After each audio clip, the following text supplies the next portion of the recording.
څوک دا وظیفه یو ځل وکړي نو الله پاک به د انسان ته دومره ډیر ثواب ورکړي چې فرشتې د هغې ثواب لیکلو نه دا قاصره دي. فرشتې دغه ثواب نشي لیکلی. فرشتې به الله پاک ته وایي پروردګاره د دې سړي دا ثواب موږ نشو لیکلی، دې سړي له ته څومره اجر و ثواب ورکړې دقه له ورکړه. الله پاک دې فرشتو ته فرمایي چې ای زما فرشتو دې بنده چې کومه جمله وویله، کومه وظیفه وویله، دقه شان دې پکې ولیکه، د دې ثواب به زه دې بنده له ورکومه. بسم الله الرحمن الرحیم. السلام علیکم ورحمت الله وبرکاته. امید در به کوم چې تاسو ټول به ټیک ټاک کې د صحت نه به مزې اخلئ. الله پاک هم خوشحاله ساته. نن چې کوم وظیفه ده دا ډېره زیاته بهترینه وظیفه ده او دلته کې د نیکو غرونه دا لګي.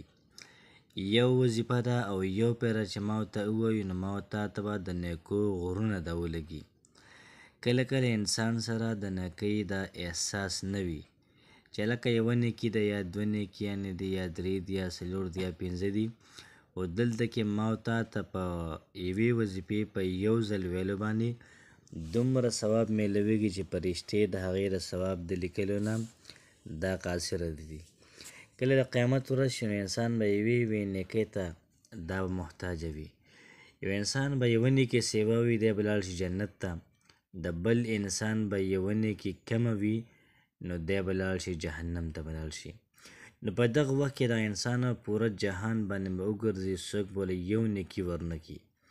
او دلته کې ما ته په یو وظیفې ویلو باندې، یو وړې غوندې وظیفې ویلو باندې دومره ډېر ثواب میلاویږي چې فرشتې د هغې د لیکلو نه دا قاصره دي او یې نشي لیکلی.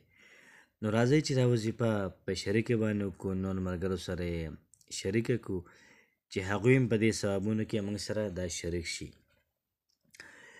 ابن عمر رضی الله تعالی عنه فرمایي چې پیغمبر علیه صلات وسلام وفرمایل چې د الله پاک په بندګانو کې داسې یو بنده دی او د الله پاک داسې حمد و ثنا یې وکړله، داسې صفت یې وکړو چې فرشتې په مشکل کې پرېوتلې.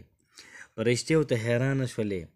فرشتو پین او کاغذ راواغست او لیکل یې شروع کړل چې د انسان له دا نیکیانې دا لیکو دا څومره نیکیانې شولې، لیکن د فرشتو په سمه چې هغه نیکیان رانه دي دومره ډېرې زیاتې نیکیان نه وي. بیا د فرشتو پین او کاغذ الله پاک ته حواله کړو، پروردګاره د دې سړي دا نیکیانې دا موږ نشو لیکلی، ته یې ولیکه.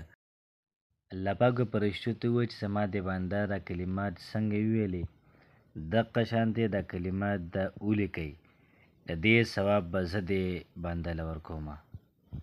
بیا ورته الله پاک وفرمایل چې دقه شان لیکل وکئ چې کله دا بنده ما سره میلاو شي د دې انعام به زه دې بنده له بیا ورکومه. محترمو ډېره زیاته بهترین وظیفه ده، ډېره زیاته ناشنا وظیفه ده. نو وظیفه څنګه ده؟ یا رب لك الحمد كما ينبغي لجلال وجهك ولعظيم سلطانك. یا رب لك الحمد كما ينبغي لجلال وجهك ولعظيم سلطانك.